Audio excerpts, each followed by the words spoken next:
سب بولیے رضی اللہ تعالی۔ عمر فاروق رضی اللہ تعالیٰ عنہ کا مبارک زمانہ ہے۔ حضرت عمر نے فوج بھیجی ایران کے حکمران کے ساتھ جہاد کرنے۔ ایران کے بادشاہ نے 2 عیسائی جاسوس بھیجے، کہنے لگا ذرا پتہ تو کرو مسلمانوں کا راز کا طریقہ کیا ہے، میں صف بندی کراتا ہوں۔ وہ ساری رات صف بندی کراتا رہا۔ 2 جاسوس آئے مسلمانوں کی معلومات کرنے۔ معلومات کر کے جب واپس گئے تو حضرت عمر فاروق رضی اللہ تعالیٰ عنہ کے سپاہیوں کو دیکھا، غور سے پلٹے تو بادشاہ کہنے لگا کیا حال دیکھ کے آئے ہو؟ کہنے لگا سارے مسلح پہ بیٹھے ہوئے ہیں، جتنے گھنٹے ہم وہاں رہے ہیں مجاہدین مسلح پہ رہے ہیں، یوں لگتا ہے جیسے ان کا دنیا داری سے کوئی تعلق۔ اور کہنے لگے بادشاہ کوئی ایسی طاقت ہے جس کو وہ بلا رہے تھے، کوئی ایسی قوت ہے جس کو وہ پکار رہے تھے، ہمیں بھی وہاں کھڑے ہو کے محسوس ہوتا تھا کہ ہاں کوئی ہے جو آ جائے گا ان کی مدد کے لیے، کوئی ہے جو پہنچے گا ان کی مدد کرے گا۔ ایران کا بادشاہ کہنے لگا مجھے سمجھ آ گئی ہے، وہ جسم کی طاقت سے ہی نہیں لڑتے، وہ کوئی غیبی طاقت ہے جس سے وہ لڑتے ہیں۔ بھائی وہ غیبی طاقت بھی تو ہمارے پاس ہم نے ناراض کر لیا نا، وہ بھی تو نہیں نا، مسجد کا رخ بھی تو کوئی نہیں۔ اور میں نے پچھلے جمعے بھی کہا تھا، پھر کہتا ہوں، وہن ہو گیا امت کو۔ نبی پاک نے فرمایا امت کو وہ کیا ہے، دنیا سے محبت ہو گئی ہے، موت سے کراہت ہو گئی، وہن ہے۔ صحابہ کرام کو موت سے بڑا پیار تھا، موت سے بڑی محبت کر، ہماری طرح نہیں وہ کہتے تھے مریں گے تو منو مٹی، تو وہاں ٹھیک ہے عذاب قبر حق ہے، لیکن میں کہا کرتا ہوں سالوں کے بعد جو پردیس سے ماں کے پاس آئے، ماں اسے عذاب نہیں دیتی، اس کا ماتھا چوما کرتی ہے۔ اور بھائی جو رب کریم کی بارگاہ میں جائے گا تیرا کیا خیال ہے، گل سڑ جائے گا؟ مدینے والے حبیب نے فرمایا قبر المومن روضۃ من ریاض الجنہ، فرمایا میرا مومن جب قبر میں جاتا ہے تو اللہ جنت کے سارے دروازے کھول دیتا ہے، وہ تو اللہ کی رحمت میں پہنچتا ہے۔ کون کہتا ہے مومن مر گئے، وہ تو قید سے چھوٹے اپنے گھر گئے۔ کون کہتا ہے قبر میں عذاب ہے تو صرف عذاب ہی ہے، ہاں مجرم کو سزا ملے گی، لیکن مومن ہمیشہ جہنم میں، وہ بالآخر جنت میں جائے گا، بالآخر جنت میں جائے گا۔ اور کسی درویش نے بات کی، وہ کر کے چلے گئے، بر کمال ہی کر گئے، کہنے لگے دوزخ میں میں تو کیا، میرا سایہ نہ جائے گا، کیونکہ رسول پاک سے دیکھا نہ جائے گا۔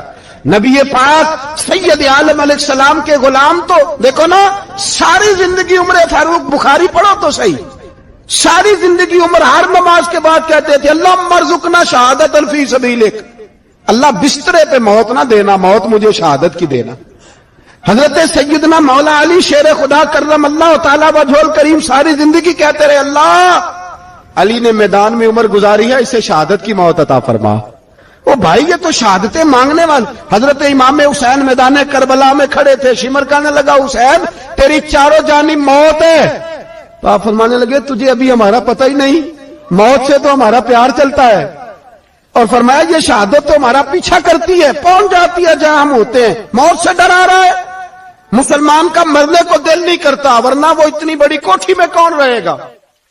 مرنے کو دل اس لیے نہیں کرتا کہ وہ جو 6 کروڑ 10 کروڑ ڈالر لوٹ کے رکھے، مر گئے تو کھائے گا کون؟ وہ فقیر فاقہ مست تھے، ان کا گھر ہی کوئی نہیں تھا، ان کے بینک بیلنس ہی کوئی نہیں تھے، وہ کہتے تھے گھر ہمارا ہے وہ جو ہمارے رب نے تیار کیا ہوا ہے، ہمارا بینک بیلنس ہے وہ جو ہمیں جنت میں جا کے ملے گا۔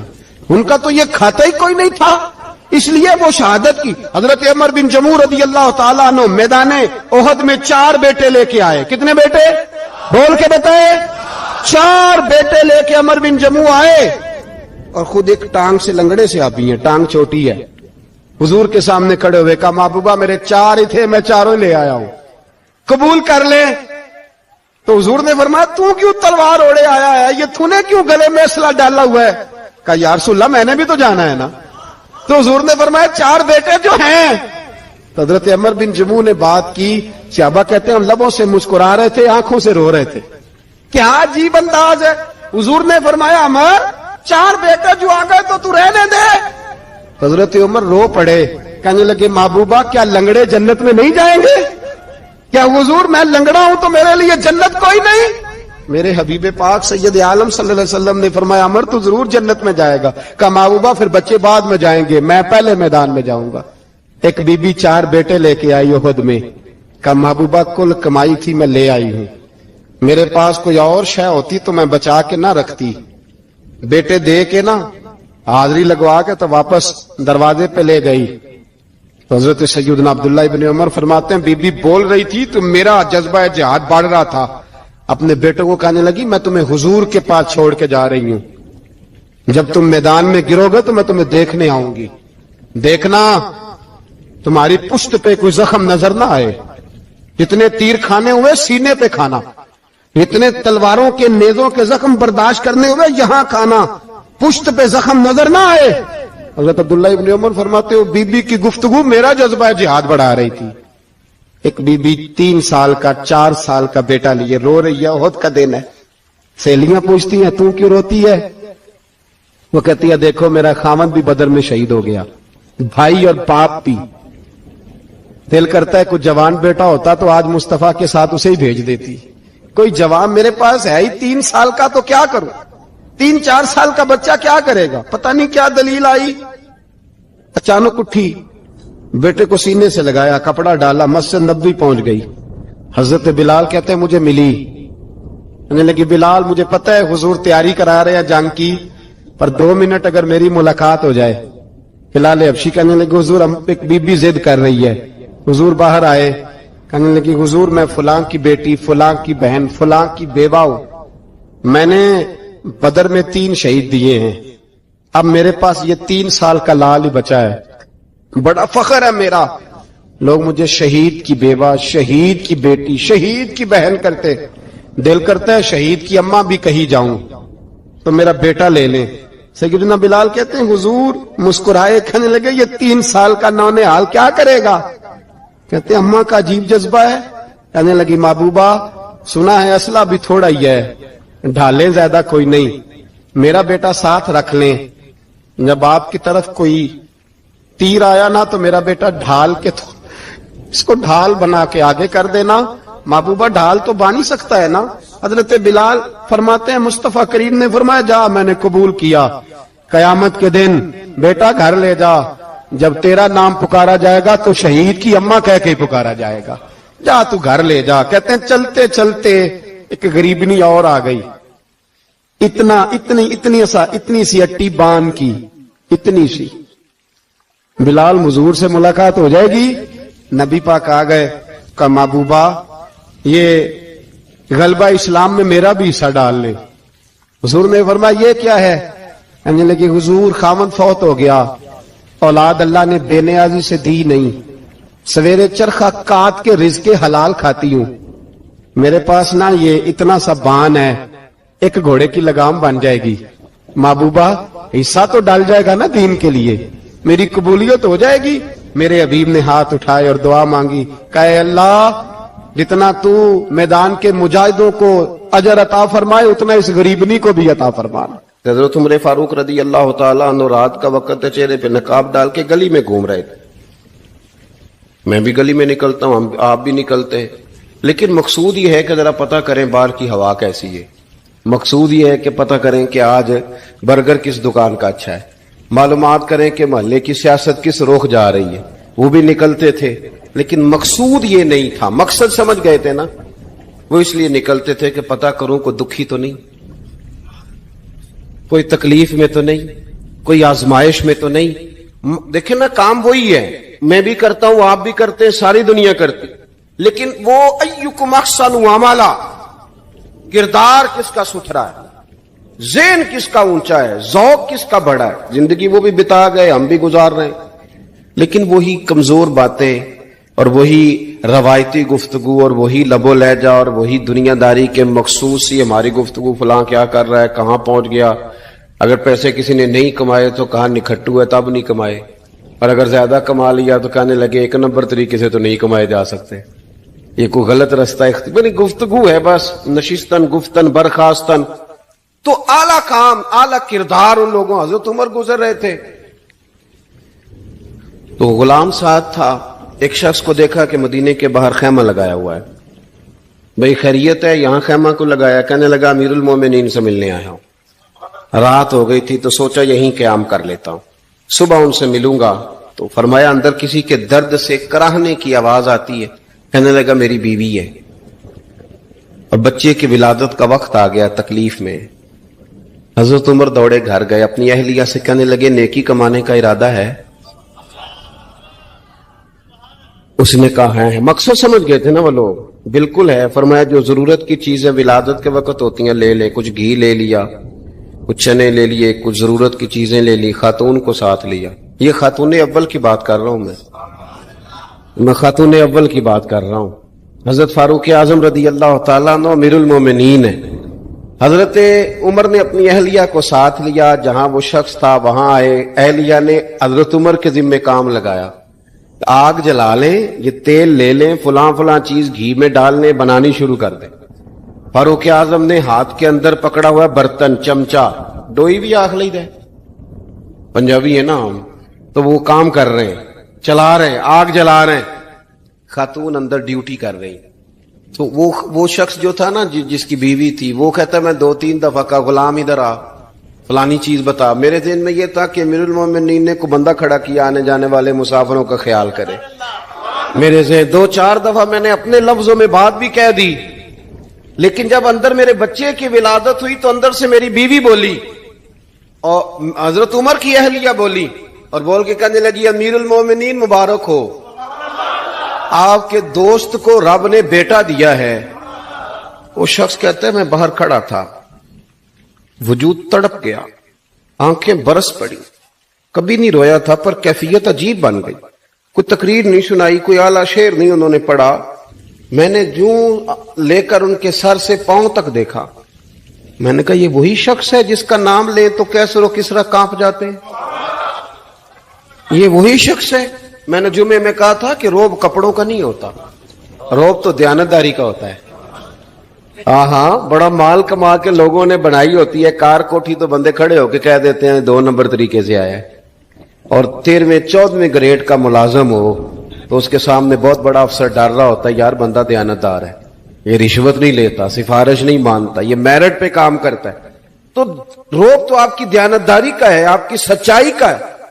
اپنی زندگی میں جو لوگ مقصد سمجھ گئے، مقاصد پا گئے، کچھ کر گئے، ہم ذرا الجھ گئے ہیں۔ پہلے اتنا شاندار مکان بناتے ہیں، پھر مرنے کو کس کا دل چاہے؟ اتنی محنت کر کے جو ہے وہ کوٹھی بنائی ہے تو اب چھوڑ کے کون جائے؟ وہ تیار بیٹھے تھے، انہیں نبی کریم نے کہا تھا کن فی الدنیا کانک غریب او عابر السبیل، تم نے مسافروں کی طرح رہنا ہے۔ او میرے بھائی، کبھی دیکھا ہے ایئرپورٹ پہ مسافر لڑتا ہو کہ میں نے یہ جگہ خریدنی ہے؟ اسے پتہ ہے کہ ابھی فلائٹ آنی ہے، میں نے تو چلے جانا ہے۔ ریلوے اسٹیشن پہ جو جگہ ہوتی ہے وہ خریدنے کے لیے لوگ رٹا نہیں ڈالتے، انہیں پتہ ہے پہلی ٹرین سے چلے جانا ہے۔ بس سٹاپ پہ جھگڑے نہیں ہوتے کہ یہ کرسی میری ہے، جانا جو ہے مٹی دیں تے مٹی رہنا ہی، ایویں کادی بلے بلے، اج مٹی دے اتے بندے آتے کل مٹی دے تھلے۔ اتنا زیادہ مقصد نہیں نا جب سمجھتے تو بے چین ہے، بے قرار۔ بعض لوگوں نے اتنے پیسے جمع کر لیے کہ اتنے کھا نہیں سکتے، اتنی ضرورت نہیں، لیکن اس کے باوجود ہے کہ وہ دوڑ ختم ہونے کا نام ہی نہیں لے رہی۔ حضرت صدیق اکبر رضی اللہ تعالیٰ عنہ امیر المومنین ہے۔ بادشاہوں کے بڑے بات ہوتی ہے، ہمارے ملک میں ایسے بھی بادشاہ گزرے ہیں کہ جو سفر پہ جاتے تھے تو خانسامے میں بھی لے جاتے تھے، باورچیوں کو بھی لے کے جاتے تھے کہ کھانا میری مرضی کا ہونا چاہیے۔ حضرت ابوبکر صدیق نے پانی مانگا، امیر المومنین، تو صحابہ نے نہ شہد ملا پانی پیش کیا۔ کوئی اتنی لمبی بات تو نہیں، لیکن صدیق اکبر رو ہی پڑے، اور اتنا روئے کہ ہجکیاں بن گئیں۔ لوگ کہتے ہیں پتہ نہیں تھا کس بات پہ رو رہے ہیں، پر ہم بھی رو پڑے۔ حضور آپ کیوں روتے ہیں؟ تو آپ فرمانے لگے یار مجھے آسانیوں میں مبتلا کرنے لگے ہو، مجھے ان دنیا کی لذات میں الجھانے لگے ہو۔ میں حضور کی بارگاہ میں بیٹھا تھا تو اللہ کے رسول فرما رہے تھے پیچھے ہٹ جا، پیچھے ہٹ جا، پیچھے ہٹ جا۔ میں نے پوچھا حضور آپ کس کو کہہ رہے ہیں؟ تو حضور فرمانے لگے دنیا میرے پاس آئی تھی، وہ قریب کرنا چاہتی تھی مجھے، تو میں نے اسے کہا پیچھے ہٹ جا، میرے نیڑے نہ آنا، دور ہٹ جا۔ تو ہٹ تو گئی ہے، پر جاتی دفعہ کہہ گئی ہے سونیا آپ تو بچ گئے ہیں، پر آپ کے بعد والے کیسے بچیں گے؟ تو مجھے سینے سے لگا لے، گلے سے لگا لے، مقصد اپنا سمجھے، اعمال کا حسن پیدا کرے، اگر انسان کا مقصود مال کمانا ہے تو اگر مال مل گیا تو اس کے بعد پھر کیا کرے گا؟ کسی نے طے کر لیا تھا کہ بہت بڑی گاڑی اور بہت بڑا بنگلہ مجھے چاہیے، تو وہ بنگلہ اسے مل گیا، گاڑی آ گئی، اب تو مقاصد کیونکہ طے نہیں ہوتے، تو جو چیز انسان چھوٹا سا مقصد طے کرتا ہے وہ اسے حاصل ہو جاتا ہے. میں نے ملک سے باہر جانا ہے، گھر سیٹ کرنا ہے، ساتھ والا پلاٹ لینا ہے، ہو گیا سارا کچھ، تو اب وہ پھر انسان بے چین ہو جاتا ہے، پریشان رہتا ہے، کہتا ہے سمجھ نہیں آتی مطلب مقصود کیا ہے. اللہ تبارک و تعالیٰ نے تو ایک تنکا بے مقصد پیدا نہیں کیا، اتنا سونا انسان کیسے بے مقصد پیدا کر دے؟ تو رب کریم نے ہمیں بتایا کہ مقصد تو تمہارا ہے، مقصد ہے الذی خلق الموت والحیات لیبلوکم ایکم احسن عملا. اس نے موت اور حیات اس لیے پیدا کی ہے تاکہ پتہ چلے تم میں اچھے عمل کون کرتا ہے، تم کس قدر زیادہ اپنے رب کی عبادت کرتے ہو، کس قدر زیادہ حسن اخلاق کا مظاہرہ کرتے ہو، کس قدر زیادہ لوگوں کی خدمت کرتے ہو، کس قدر زیادہ تم دین کی تبلیغ میں، اشاعت میں، ابلاغ میں، ترویج میں کردار ادا کرتے. با مقصد تمہیں بنایا، با مقصد اچھا ترین عمل تم میں سے کون کرتا ہے. اس لیے موت اور حیات پیدا کی تھی کہ تم نے ستھرے سے ستھرے اعمال، بہتر سے بہتر کردار، اعلیٰ سے اعلیٰ تمہارا انداز زندگی. دیکھیں ہم نے لوگوں کے ساتھ مل کے رہنا ہوتا ہے، بہت ساری چیزیں ایسی ہوتی ہیں کہ جو تکلیف کا سامان بنتی ہیں. اب انہی لوگوں کے ساتھ اللہ نے ہمیں مل کے رہنے کا حکم دیا، ان کے حقوق ادا کرنے کا حکم دیا، تو ساتھ ساتھ نا درگزر کا بھی کہا، معافی کا بھی کہا. جب انسان معافی کر دینے والا ہو جاتا ہے، درگزر والا ہو جاتا ہے، تو پھر وہ بڑا ہو جاتا ہے، بڑے دل والا ہو جاتا ہے، بڑے حوصلے والا ہو جاتا ہے، بڑے ضرب والا ہو جاتا ہے، اس کی زندگی حسین ہوتی. تو یہاں آئے تھے کچھ کام کرنے، وہ جو ہم نے مقصود بنائے تھے نا، مطلب اچھے کپڑے، اچھی دنیا داری، اچھی گاڑی، اچھا موبائل سیٹ، وہ چونکہ مقصود نہیں تھا تو ان چیزوں کے حصول کے باوجود بھی لوگ پریشان ہیں. مقصود یہ تھا کہ بہترین عمل، سونا عمل، اعلیٰ ترین عمل میرے رسول پاک صلی اللہ علیہ وسلم کے غلاموں نے نا وہ عمل کر کے دکھایا.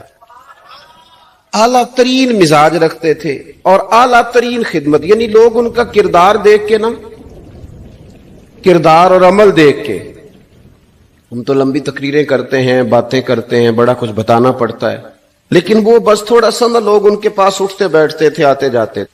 اتنی دوڑ ہے کہ آگے بڑھ کے اور لینا ہے اور لینا ہے، عالم مزید کا رٹا، وہ سمجھ گئے. ہم نا اڑے ہوئے. بہت سارے لوگ ایسے ہیں جنہیں صحیح بات کا پتہ چل گیا ہے، وہ فیصلہ کرنے میں دیر کر رہے ہیں. انہیں سمجھ آ گئی ہے کہ بہتر یہی ہے کہ میں وقت پہ مسجد آیا کروں. انہیں سمجھ آ گئی ہے بہتر یہ ہے کہ سویرے اٹھ کے نا واٹس ایپ بعد میں دیکھوں، پہلے قرآن پاک کی زیارت کر لیا کروں. سمجھ انہیں ہے، سمجھ ہے کہ باتیں زیادہ کرنے سے بہتر ہے درود و سلام زیادہ پڑھا جائے. پتہ انہیں ہے، وہ فیصلہ ہی نہیں کر رہے، ارادہ نہیں بنا رہے، توجہ نہیں کر رہے. جب بہت زیادہ بندہ دنیا داری میں الجھ جاتا ہے نا، بہت زیادہ، آسانیاں تو بندے کو جینے نہیں دیتی. پہلے انسان کہتا ہے کہ موٹر سائیکل ہو جائے نا تو چلو سفر آسان ہوگا، پھر موٹر سائیکل کہتا ہے ٹائر 2 ہیں، 4 ٹائروں والی ہونا، چلو مہران ہی ہو جائے خیر ہے. لیکن مہران میں بیٹھتے ہی اسے خیال آتا ہے کہ اس کی تو سیٹیں تنگ ہیں، پھر اس سے بڑی گاڑی چاہیے. یہ روز دوڑ ہے. بانج فقیروں کسے نہیں ماریا، اے ہوئی چور اندر دا. یہ دوڑ ہے، یہ ختم. حضرت ابوبکر صدیق رضی اللہ تعالیٰ عنہ امیر تھے. ہمیں تو نا جی ایک سے ایک کھانا، اور آج یہ نہیں کھانا، آج میری مرضی کا کھانا، یہ میری مرضی کا، یہ میرے بچے کی مرضی کا، یہ فلانے کی مرضی کا. وہ خواہشات کا انبار، اور نفس بچے کی طرح ہوتا ہے، خواہش پوری کرو تو فوراً ہی دوسری بھی بتا دیتا ہے، دوسری پوری کرو تو تیسری کی بھی خبر دے دیتا ہے. ہم نا چونکہ الجھ جاتے ہیں، پھر وہ الجھاؤ ہمیں باہر نہیں نکلنے دیتا. اگر تھوڑا تھوڑا کر کے، میرا مطلب یہ ہے کہ زندہ رہنے کے لیے روٹی کھانی ہے نا. مثلا روٹی کا لطف کتنی دیر ہوتا ہے، جتنی دیر منہ میں چباتے ہیں، اس کے بعد ختم.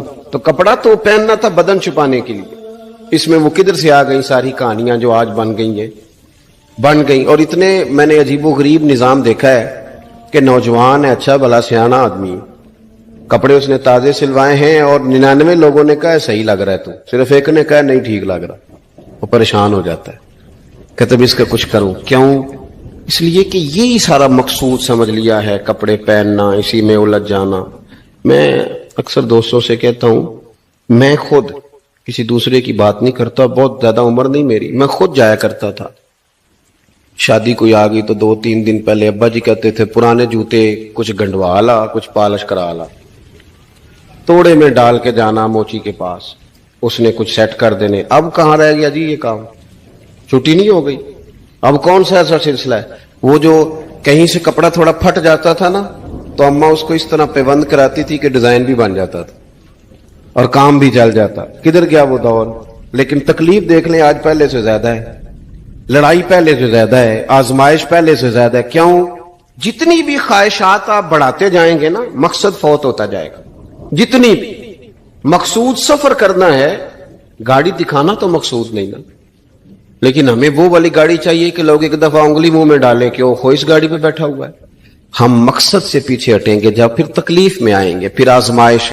زندگی میں ہم نے جو چیزیں مینج کی ہیں وہ ساری دوسروں کے لیے، ہمارے لیے کوئی شے بھی نہیں. ولیمے پہ گئے تاکہ برادری راضی ہو جائے، تعزیت کے لیے گئے تاکہ محلہ راضی ہو جائے، فلانا کام کیا تاکہ لوگ جو ہیں وہ میرے حق میں ہو جائیں. ساری زندگی دوسروں کے لیے جی کے گزار دی، اور آپ نے 99 نیکیاں کی، ایک خامی آئی تو لوگ تو وہ تھے جو پھر بگڑ گئے. بہتر نہیں بندہ رب کو ہی راضی کرے. واللہ ورسولہ احق ان یرضوا، اللہ اور اس کے رسول کا زیادہ حق ہے کہ انہیں راضی کیا جائے، ان کا زیادہ حق. اپنی زندگی میں معاملات کو ترتیب دیں، ایک مخصوص ذہن بنائیں. اتنا سویرے قرآن شریف پڑھنا ہے، اتنا درود پاک، اور یہ راز ہو ہمارا اور ہمارے رب کا، یہ راز ہو. اتنی دیر مصلے پہ بیٹھنا ہے. میرے ایک دوست ہیں ڈاکٹر صاحب، میں بیٹھا تھا تو وہ ایک شخص کو کہہ رہے تھے تیرے دل میں کچھ باتیں ہیں نکال دے تاکہ تیری ٹینشن ریلیز ہو جائے، تیری صحت ٹھیک ہو جائے گی. تو بندہ کہہ رہا تھا اچھا ٹھیک ہے ڈاکٹر صاحب. تو میں نے کہا کہ اگر آپ اجازت دیں تو ایک بات میں بھی کر لوں. نے کہا آپ بھی کر لیں. تو میں نے کہا ڈاکٹر صاحب کچھ دکھ بڑے ذاتی اور نجی ہوتے ہیں، بندہ کسی کے سامنے کہہ ہی نہیں سکتا، بڑے ذاتی قسم کے ہوتے ہیں. وہ آپ کسی کے سامنے اتنا مرضی کوئی قریبی ہو، وہ بندے کی اپنی اندر کی کچھ ایسی تکلیفیں ہوتی ہیں اندر کی. آزم گنڈاں دے وچ گنڈاں 10 کیڑی کھولا، بڑے مسئلے ہوتے ہیں، آپ کیسے بیان کر سکتے ہیں؟ سوال ہی نہیں پیدا ہوتا. تو کہنے لگا پیر صاحب حال تو ہوگا نا. میں نے کہا بالکل ہے. ہمیں ہمارے دین نے دعا سکھائی ہے، جو کسی سے نہیں کہہ سکتے وہ اپنے رب سے کہہ دو. اللہ کے حضور عرض کر دو، کشکول طلب دراز کر کے کہہ دو مالک یہاں پریشان ہوں. وہ بڑا کریم ہے، عطا بھی کرے گا اور پردہ پوشی بھی فرمائے گا. اپنے اللہ کے ساتھ اپنا تعلق مضبوط کریں. اپنی زندگی میں حسن اعمال کا پیدا کریں، اعمال کا، کہانیوں کا نہیں، باتوں کا نہیں، تصویروں کا نہیں، نئی سے نئی پکچر کا نہیں، اعمال کا. اور خوبصورت ترین طریقہ ہو. دیکھیں نا مشکل سے بھی تو نماز پڑھنی ہے نا. سویرے ابا بڑے غصے میں تھے تو پھر مجھے اٹھنا ہی پڑا، تو اس طرح بھی تو پڑھنی ہے. تو اگر بندہ ذوق سے اٹھے اور ذرا سونا کر کے وضو کرے اور ذرا صحیح کر کے مصلی بچھائے اور سجدہ کرے تو ذرا ذوق سے کرے. مجھے سوز دے، مجھے ساز دے، مجھے نیم شب کا نیاز دے، دم سجدہ خود کو میں توڑ دوں، مجھے ایسا ذوق نماز دے. اس ذوق کے ساتھ آگے بڑھے. مقاصد جب بندہ سمجھ جاتا ہے نا، مقاصد، پھر اس کے لیے آسانی ہوتی ہے. میں نے عرض کیا تھا زیادہ باتیں نہیں کرنی، مقصود تو ایک پیغام دینا ہے. اب ہم نے جانے والوں کے لیے کیا کرنا ہے؟ ایک تو یہ کہ اپنا مقصد ٹھیک کرنا ہے کہ جو رخصت ہو گئے اپنے بزرگوں کو نہ یاد رکھیں. اصل کام ہے ان کو بول کے بتائیے. سال کے بعد ختم بڑی اچھی بات ہے، سسماہی ششماہی سیماہی سب ٹھیک ہے، ان کو یاد رکھیں. حضور نہ یاد رکھتے تھے، اپنی والدہ کا ذکر کرتے تھے، اپنے والد کی بات کرتے تھے، اپنے دادا کا ذکر کرتے تھے. اپنے جانے سیدہ خدیجہ الکبریٰ رضی اللہ تعالیٰ نہ وصال کر گئیں تو حضرت عائشہ کہتی ہیں حضور اکثر گھر میں ان کا ذکر کرتے. اپنے بزرگوں کو یاد رکھیں، ان کا ذکر کریں، ان کو نا والد کے لیے نا والد ہونا شرط ہے، پی ایچ ڈی ہونا شرط نہیں. والد کے لیے والد ہونا شرط ہے، مفتی ہونا شرط. والد ان پڑھ بھی ہو تو بچے کو سمجھانے کا سلیقہ سے اللہ اسے عطا کاری دیتا ہے. ماں بالکل ان پڑھ بھی ہو تو بچوں کو سمجھانے کا طریقہ اللہ اسے ان سے سیکھیں. میرے والدہ اور والدہ دونوں اپنا نام نہیں لکھ سکتے تھے، تو میں اپنے دوستوں سے کہتا ہوں مجھے کبھی موقع ملے تو میں کئی جلدوں میں کتاب لکھ سکتا ہوں اپنے ماں باپ. اس لیے کہ وہ جو ہمیں سکھا گئے، جو بتا گئے، وہ انہی کا خاصہ تھا. تو اپنے ایک تو جانے والوں کو یاد رکھیں، دوسرا ان کے لیے دعا کریں تو درد سے کریں، سونی کر کے کریں، صحیح کر کے کریں، اکیلے بیٹھ کے کریں. دعا کا سب سے زیادہ تعلق آپ کے دل کی آواز کے ساتھ ہوتا ہے. اور جس طرز میں حضور نے ہمیں حدیث سکھائی ہے نا، اس رنگ میں کبھی آپ حدیث کو سیکھیں، سمجھے نا. حضور فرماتے ہیں جس طرح دریا میں ڈوبنے والا سہارا تلاش کرتا، دریا میں اسے کتنی کو جلدی ہوتی ہے، غوطے لگ رہے ہوتے ہیں. وہ اس طرح کا نہیں ہوتا کہ میں عصر کی نماز کے بعد پھر آؤں گا تجھے نکالنے، اس طرح تو نہیں نہ ہوتا. دریا میں ڈوبنے والا جس طرح کشتی سہارا تلاش کرتا ہے، حضور فرماتے ہیں اس طرح قبر میں جانے والا دعاؤں کا انتظار کرتا ہے. آپ نے دیر کر دی دعا مانگنے میں، ختم دلانے میں دیر کر دی. کت صبح و شام ہمہ وقت دعا. ابھی آپ آیتیں سن رہے تھے سورہ ابراہیم کی، اللہ نے نماز میں رکھ دی، ربنا اغفر لی وَلِوَالِدَيَّ وَلِلْمُؤْمِنِينَ يَوْمَ يَقُومُ الْحِسَابُ. ایک تو انہیں یاد رکھیں، خوب دعا کریں، اور دوسرا کوشش کریں کہ وہ جو نیکیاں کرتے تھے وہ نیکیاں بھی جاری رہیں. جن لوگوں سے ان کا اچھا تعلق تھا وہ تعلق بھی قائم رہے. یہ بھی کوشش کریں کہ ان کے لیے صدقات و خیرات کریں، اور قیمتی صدقہ دے. قیمتی، میں بات ختم کرنے لگا ہوں بس. قیمتی صدقہ دے، قیمتی. 15 تولے سونا گھر میں پڑا ہوتا ہے، قیمتی ہوتا ہے نا.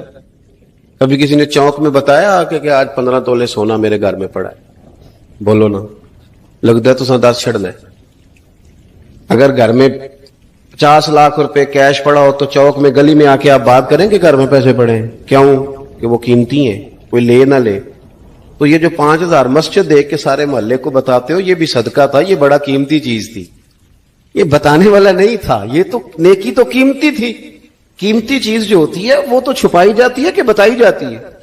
یہ جو بیٹیاں ہیں نا اسلام کی، مائیں بہنیں، یہ قیمتی ہیں. اس لیے اسلام انہیں کہتا ہے تم گلیوں اور چوکوں میں آنے والی نہیں، قیمتی چیزیں گھر کے اندر رہا کرتی ہیں.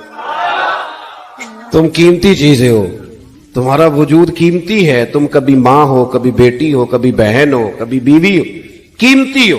اس لیے تمہیں اسلام کہتا ہے کہ گھر کے اندر رہو گی تو تمہاری قیمت رہے گی. کچھ چیزیں ایسی ہیں جو چوکوں میں گلیوں میں پھیل جائے تو ان کی قیمت نہیں رہتی. اس لیے تمہیں کہا جاتا ہے کہ گھر میں رہو. یہ جو تمہیں چوکوں میں لاتے ہیں یہ تمہیں بے وقت کرنا چاہتے ہیں، بے قیمت کرنا چاہتے ہیں. انسان تھوڑی دیر کے لیے، اگر تھوڑی دیر کے لیے غور کرے تو بڑے بڑے جانور انسان سے بڑے طاقتور ہیں، لیکن اللہ نے ان کی نکیل انسان کے ہاتھ میں تھما دی. اتنا بڑا جہاز ہے، ٹنوں وزن لے کے چل رہا ہے. انسان کے بس کی بات نہیں کہ وہ کئی لوگ لگ کے بھی اس کو اٹھا سکیں، لیکن اللہ نے اس کے قبضہ و اختیار میں کر دیا ہے.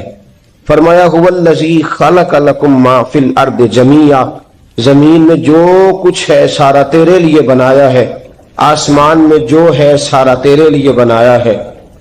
وما خلقت الجن والانس الا لیعبدون، فرمایا کل کائنات میں نے تیرے لیے بنائی ہے اور تجھے میں نے اپنی عبادت کے لیے پیدا فرمایا ہے. تو جنوں اور انسانوں کو اللہ نے اپنی عبادت کے لیے تخلیق فرمایا.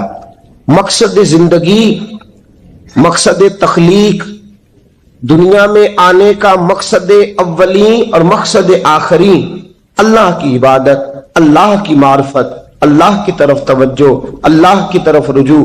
یہی ایک مقصد تھا انسان کے آنے کا. اسی کو قرآن نے بیان کیا تھا.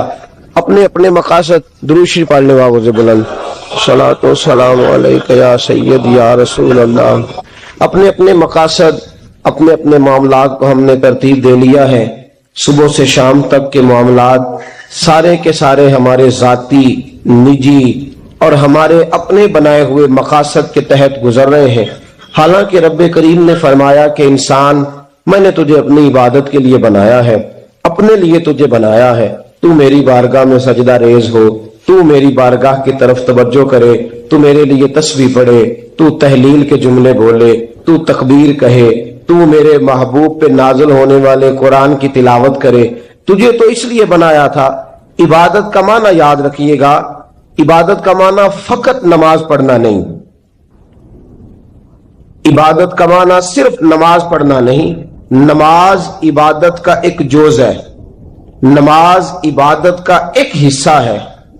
عبادت نماز پڑھنے کا نام نہیں, عبادت روزہ رکھنے کا نام نہیں, عبادت صرف اور صرف حج کرنے کا نام نہیں, فقط ذکر و فکر کرنا عبادت نہیں, بلکہ اللہ کا حکم ماننے کا نام عبادت ہے. خدا رسول کی بات ماننے کا نام عبادت ہے. جہاں جانے کا خدا حکم دے وہاں چلے جاؤ, یہ عبادت ہے.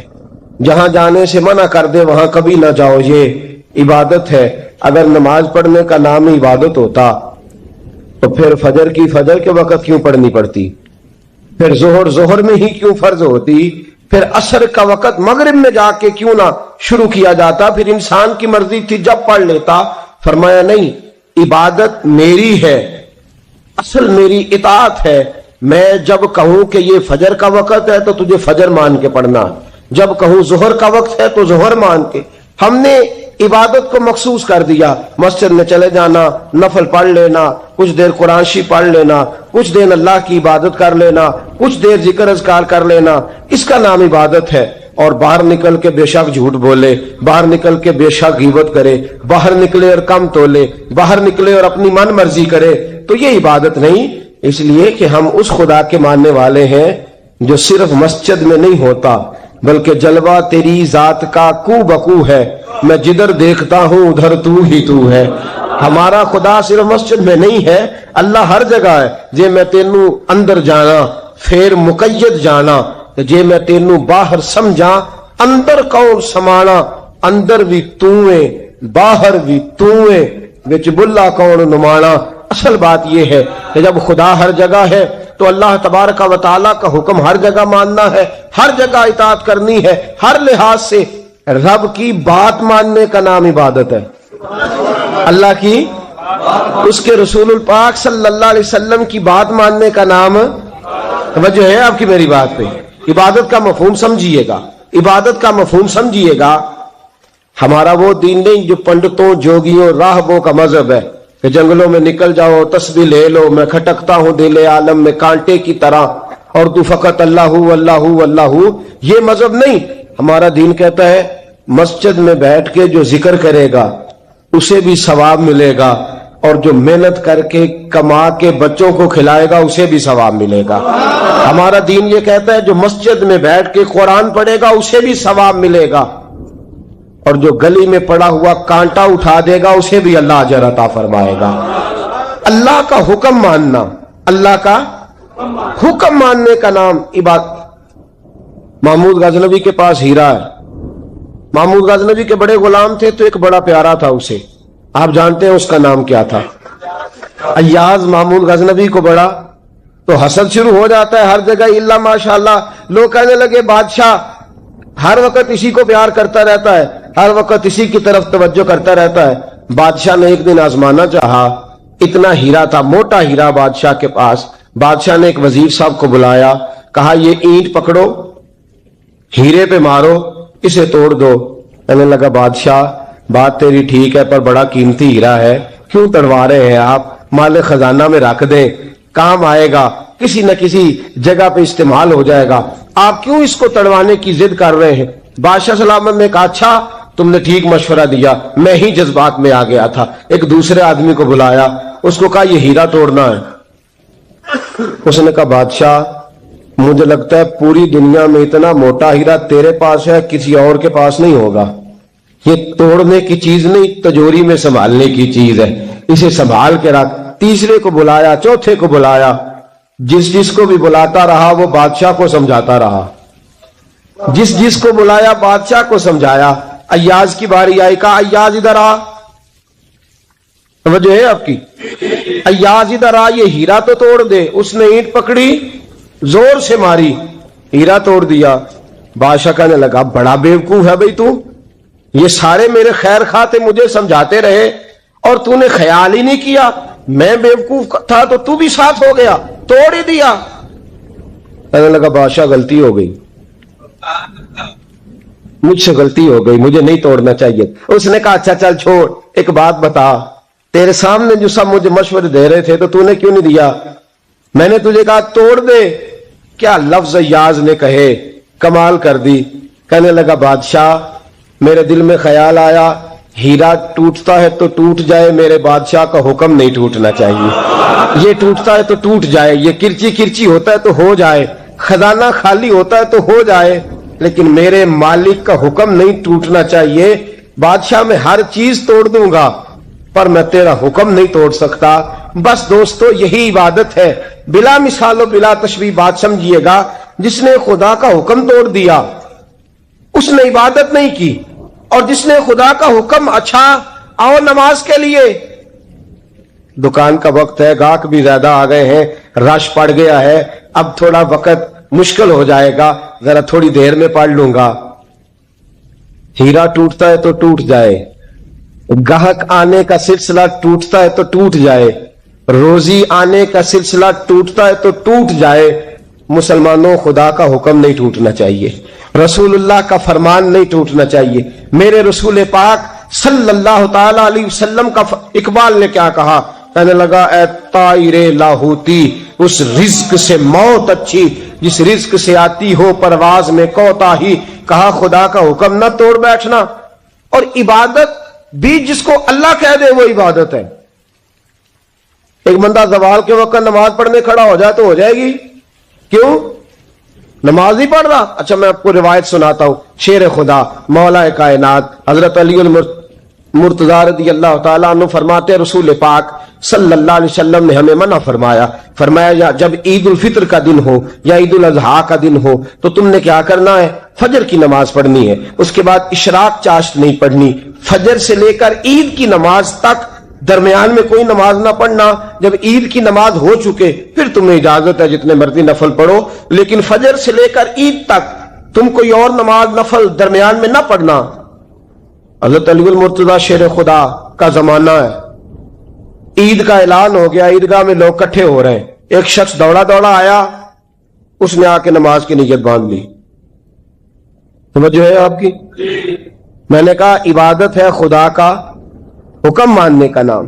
حضرت علی رضی اللہ تعالیٰ عنہ نے نماز کے بعد اس شخص کو بلایا، فرمایا ادھر آ، تجھے نہیں پتا کہ جب تک عید کی نماز نہیں ہوتی کوئی اور نفل نہیں پڑھیں گے؟ کہنے لگا جی میں نے نماز ہی پڑھی ہے، کوئی جرم کیا ہے؟ کوئی نماز پڑھی ہے نا، میں نے سجدہ کیا ہے، کوئی جرم ہے؟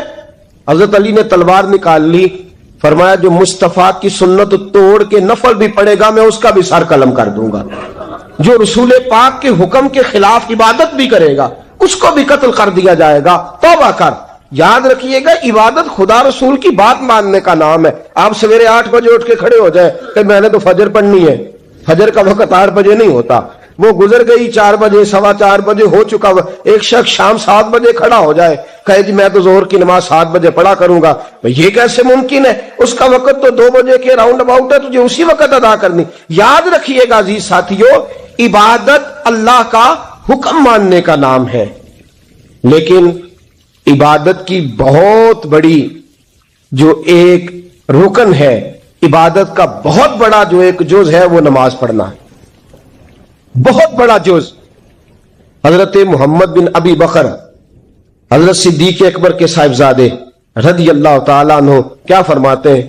فرماتے ہیں مسلمانوں بڑے نصیبوں والے ہو، بڑے نصیبوں والے ہو، تمہیں تو اللہ کی بارگاہ میں جانے کے لیے اجازت ہی نہیں لینی پڑتی، اللہ نے تمہارے لیے دروازہ ہی کھول دیا ہے. جب دل کیا، وضو کیا، نماز کی نیت باندھی، اللہ کے دروازے کھل گئے، اور بغیر کسی ترجمان کے تم نے اپنے رب سے بات کرنی شروع کر دی. عبادت ایسی نعمت ہے، اللہ کی بارگاہ میں کھڑے ہونا، سجدہ کرنا اتنی بڑی فضیلت کی بات ہے. یہ حدیث میرا خیال ہے آپ کو کبھی بھولنی نہیں چاہیے. سید عالم نور مجسم